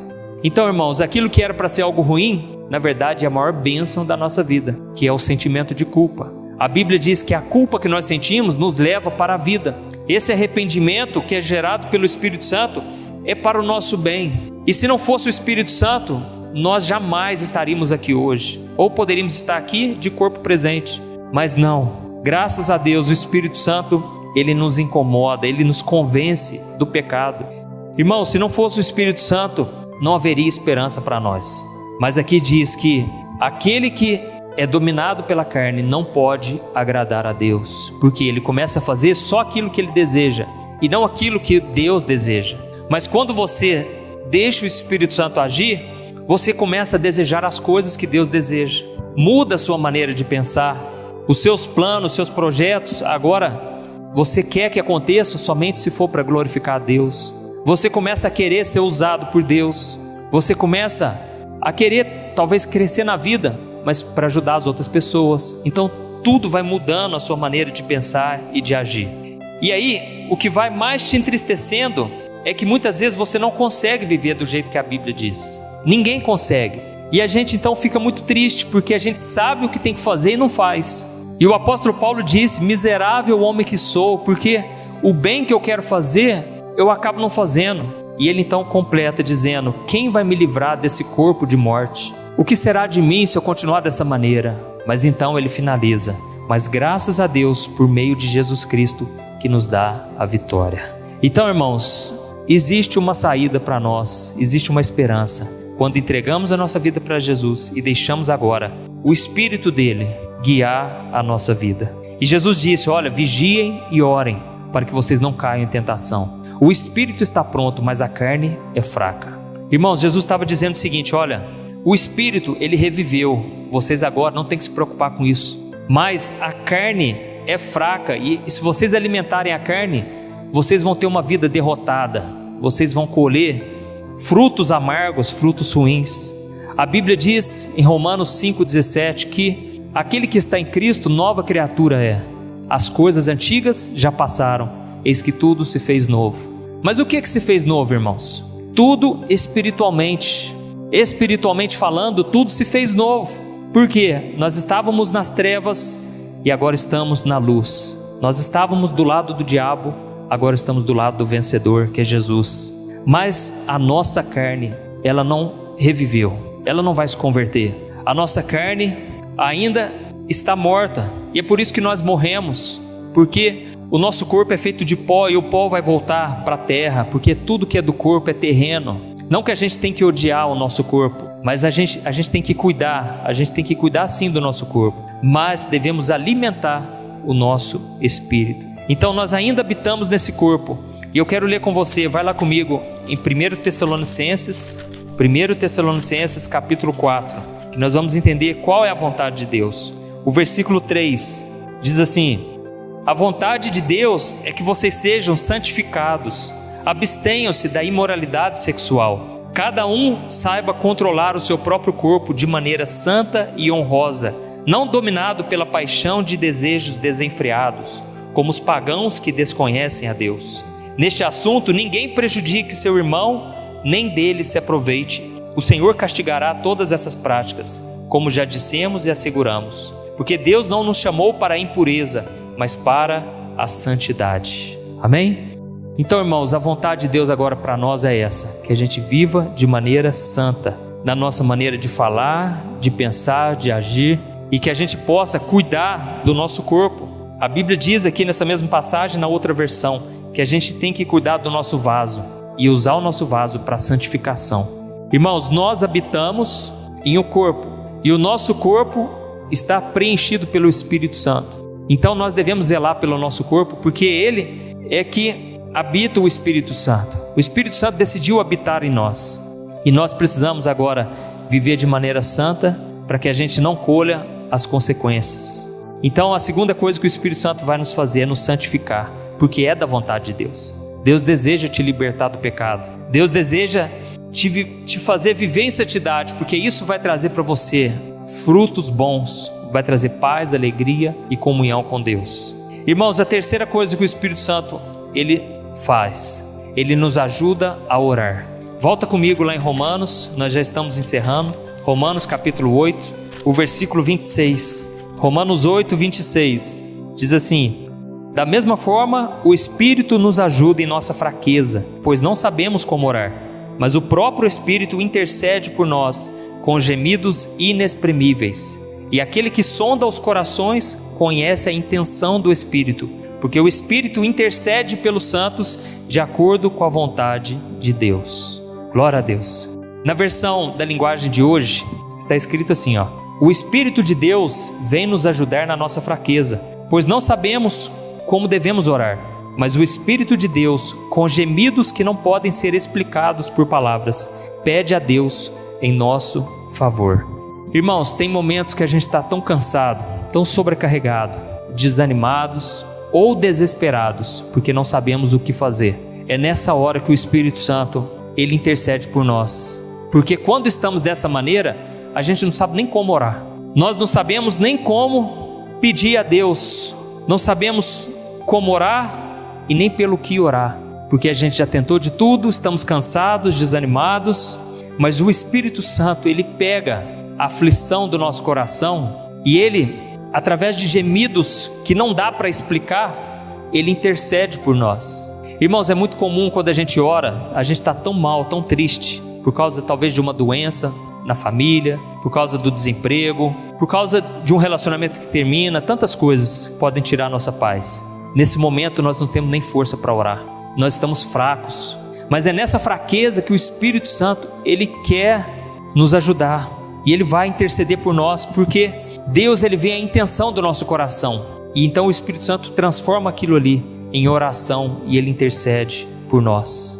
E aí nesse momento nós simplesmente choramos, nós simplesmente oramos e ficamos ali sem saber o que falar para Deus, mas Deus está vendo as nossas lágrimas, o nosso sofrimento, e a gente entrega nas mãos de Deus. E a sensação que nós temos é que nada adiantou, nada funcionou, porque as circunstâncias não mudaram. A gente acorda pela manhã, continua tristes, e aí parece que nada aconteceu, mas ali o Espírito Santo já começou a agir. Irmãos, e de repente, quando a gente menos imagina, o Senhor vai tirando a gente desse deserto. Ele transforma o nosso deserto no manancial. E aí nós conseguimos enxergar uma saída no mundo espiritual. Não porque as circunstâncias mudaram, porque às vezes não vai mudar da noite para o dia, mas no mundo espiritual já começou a mudar, porque o Espírito Santo entrou na frente. Ele entrou em ação. E talvez é isso que você está precisando fazer, gastar um tempo em oração. Você, mesmo sem palavras, vai para a presença de Deus e funciona, irmãos. Pode ter certeza. Você fica ali lamentando e chorando e se abrindo com Deus e falando tudo para Ele. E aí de repente o Espírito Santo, ele pega na tua mão e ele vai te conduzindo, ele vai te tirando dessa situação. Então eu gostaria que você ficasse em pé para nós praticarmos isso. E nós vamos orar agora. E você vai apresentar a causa diante do Senhor. E o Espírito Santo vai fazer a obra. Irmãos, o Espírito Santo pode fazer em um dia o que nós demoramos 20 anos tentando fazer, em 10 anos, em 5 anos, e não aconteceu. Quando você sintoniza o teu coração com o coração de Deus, o Espírito Santo entra em ação e ele resolve aquilo numa naturalidade, numa facilidade, que você vai pensar: como que não aconteceu isso antes? Por que eu fui tão teimoso e demorei tanto a fazer isso? Então feche teus olhos e vamos buscar a presença de Deus agora. Senhor, meu Deus e meu Pai, eu quero te louvar, Senhor, por tudo que o Senhor tem feito em nossas vidas. Eu quero te louvar, Senhor, não somente pelas coisas boas, mas pelas coisas que deram errado, porque é nesse momento que o Senhor vem e o Senhor nos consola, e o Senhor nos ajuda a lembrar das coisas que nós tínhamos esquecido. O Senhor nos dá a força que precisamos para vencer o pecado. O Senhor abre um novo caminho na nossa frente. Meu Pai, nós não sabemos porque as coisas dão errado na nossa vida. Mesmo orando, mesmo te buscando, muitas vezes as coisas não saem do nosso jeito. Mas, Senhor, nos ajude a lembrar de que quando uma porta se fecha, é porque o Senhor está abrindo uma outra muito maior. Meu Pai, nós não podemos crer que tudo vai continuar do jeito que está. Nós não aceitamos isso, ó Deus, porque nós somos teus filhos e nós queremos que o Senhor tenha o melhor para nós, Pai. Pai, nós não aceitamos ver a nossa família, Pai, na desesperança, no desespero, na angústia, na depressão. Nós não aceitamos, meu Pai. Nós te pedimos por eles. Visita os nossos familiares agora, Senhor. Nós te pedimos, sopra sobre eles, Pai, a esperança. Pai, dá uma ideia nova, Senhor. Dá uma solução para esse problema, Senhor.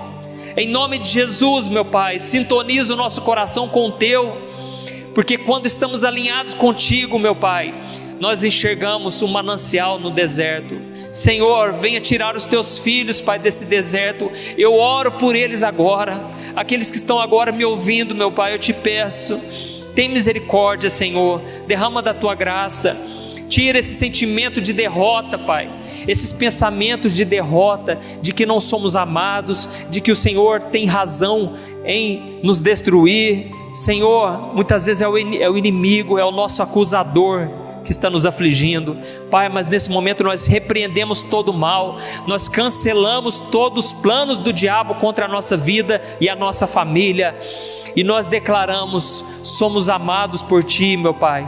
O Senhor nos amou e o Senhor não vai nos abandonar. Eu te peço, meu Pai, que o óleo, a unção do Espírito Santo venha sobre a nossa vida agora, que o Senhor quebre todo jugo de Satanás, todo jugo de pecado. Nós te pedimos perdão pelas nossas falhas, meu Pai, te pedimos perdão por agirmos pela carne, e te pedimos, Senhor, traz uma vida nova sobre o nosso espírito, alegra o nosso coração de novo, Pai.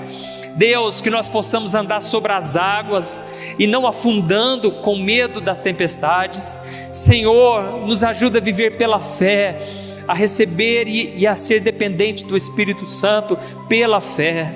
Em nome de Jesus, Pai, nós estamos entregando nas Tuas mãos, porque a Tua palavra diz que se entregarmos de todo o coração, a paz de Cristo que vai guardar a nossa mente e o nosso coração. Pai, em nome de Jesus, nos dê a paz. Eu declaro a paz sobre a vida de cada um que está me ouvindo agora. E eu te peço, Senhor, que a doce consolação do Espírito Santo repouse sobre nós, hoje e sempre, em nome de Jesus, que eu oro e te agradeço. Amém. Glória a Deus.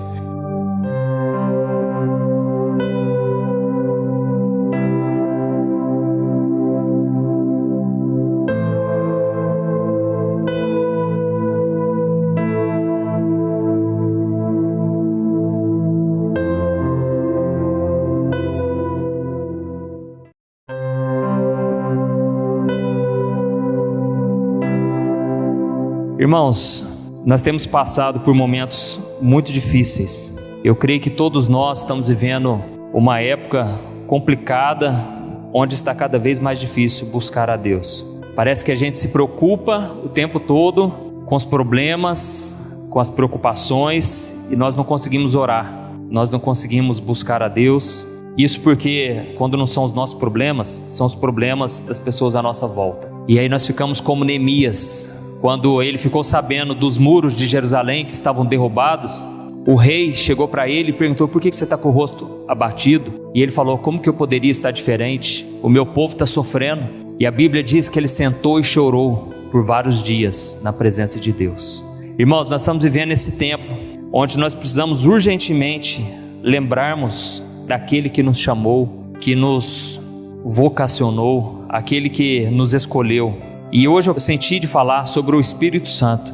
Tem uma música que já me fortaleceu muito e me ajudou muito, que é aquela música que fala: o Espírito, o Espírito, que desce como fogo, vem como em Pentecostes e enche-me de novo. Essa música é maravilhosa e eu me lembro que no começo da minha conversão me tocava muito essa música, eu chorava muito ouvindo ela. E muitas vezes nós pensamos assim: o Espírito Santo está lá em cima e ele agora precisa descer na minha vida. Mas teologicamente, quando a gente olha para a Bíblia, a gente entende que o Espírito Santo já desceu e ele não vai partir mais, ele não vai nos deixar mais, ele está dentro de cada cristão, de cada pessoa que entregou sua vida para Jesus. E muitas vezes nós temos essa visão de que o Espírito Santo é um poder, é algo muito distante de nós. E aí a gente sofre porque a gente se sente sozinhos.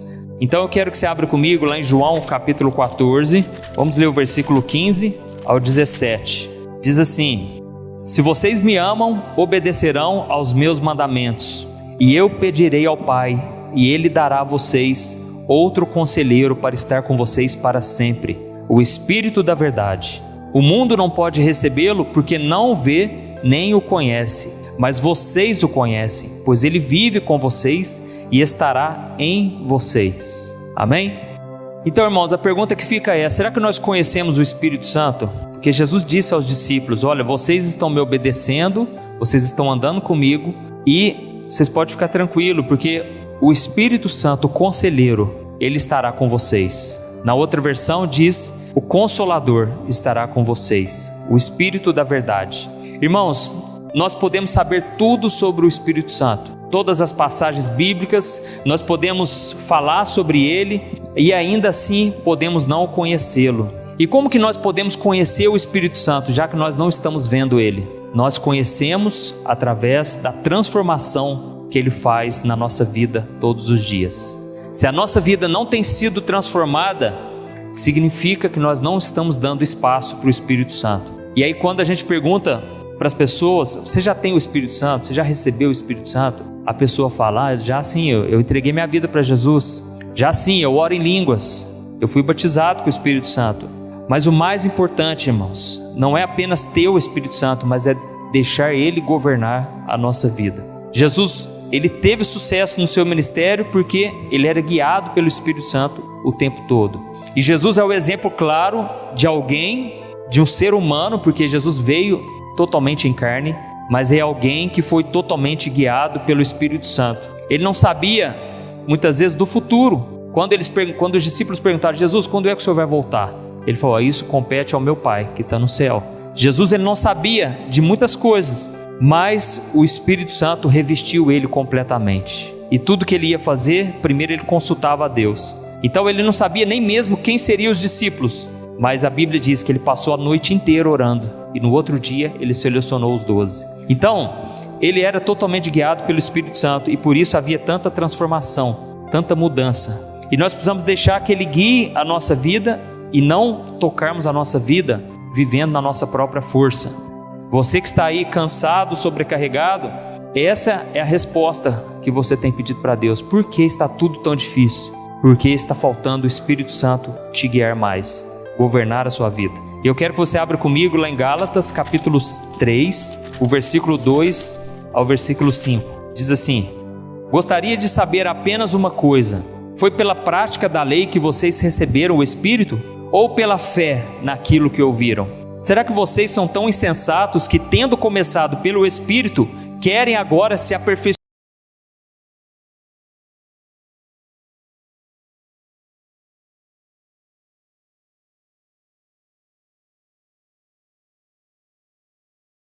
O arrebatamento está muito próximo, e estes detalhes vão garantir se você vai subir ou não. A Bíblia fala de um evento onde os crentes serão levados ao céu em um piscar de olhos.